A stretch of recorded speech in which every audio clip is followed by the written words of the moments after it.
Hey guys, hope you guys are having a great day. I am just putting together the second video that I have been asked to put together, and this will be part of the prerequisites again.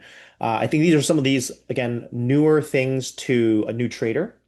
Someone who's never really dabbled in stocks or options or futures might not really understand the different terminologies. And although, of course, you can always Google these as well, I am just taking the time to highlight some really key things that I want to make sure that is touched on before the mentorship so that individuals will be able to grasp and absorb as much as they can when they do go through the program with me. So, well, the common one that comes up a lot is what are bulls, what are bears? Why did these animals get spoken about often by traders? And so, I'm to put in simple terms, bull represents a buying move upward, and bear represents a selling move downward. And now, as I say that, if you're a stock trader, which is essentially where I started trading small caps. The only thing that really matters to you most of the time is really the bull move. You're looking for upward movement on any given stock. For whatever the reason may be, whether you're trading patterns or trading momentum or volume or whatever, you're looking for upward momentum. Now, that's the beautiful thing about trading options and futures, which is where I've spent most of my trading career trading is around those two asset classes. Today, I primarily 99.9% of the time trade futures because it works well for me for my way of life in terms of how busy I am, being able to trade 22 to 23 hours of the day versus being only able to trade the 6.5 hours the New York session is open till. But options obviously has its pros as well. So again, I'm not going to speak too much on the different types of asset classes for today. I am really just wanting to touch on this topic of conversation. Now, I also have a chart set up on the right-hand side here just to provide a little bit of representation as well as what that really means, right? And so when we're seeing buying strength coming up this way, we consider this a bullish move.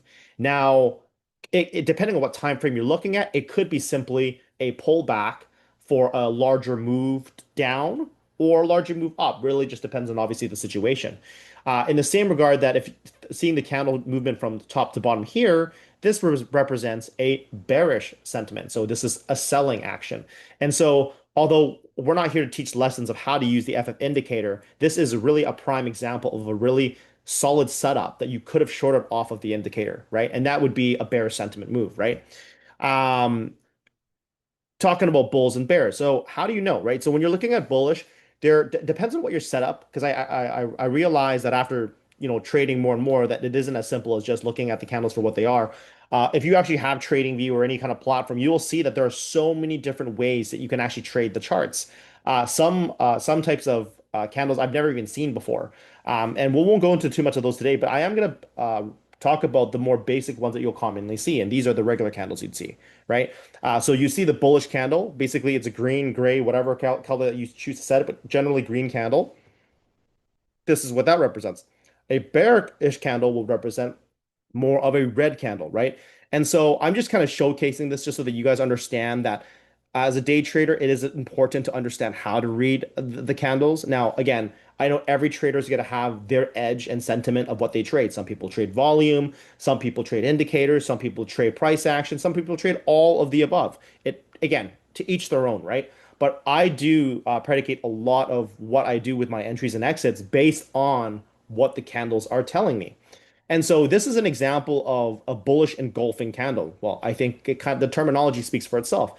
The green bar is engulfing the red bar, which is why this is considered a bullish engulfing. Now, does it mean it automatically means you should start buying things to the upwards? Not necessarily. Again, there's so many other factors to factor into a trade. But what it does say that is that whatever short sentiment happened here, the bulls took over here, and there gives us potential for momentum to continue further upwards. Okay. Bearish markets or a bear candle, similar. You'll notice that the formation is exactly the same as the bullish one that you saw earlier. These would be considered, I guess depending on the size of the candle, right? It could be considered a doji or a spinning top or whatever that may be. But this is just an example of just a generic candle from open to close.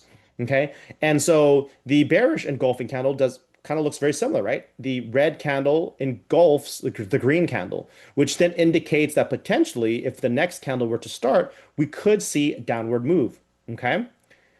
Lastly, here is understanding the close and the open of a candle. And so, as you've seen, both the bullish and the bearish candle, the opening candle for a bull bullish candle would be off the bottom, in the same way that an opening candle for a bearish candle would be from the top.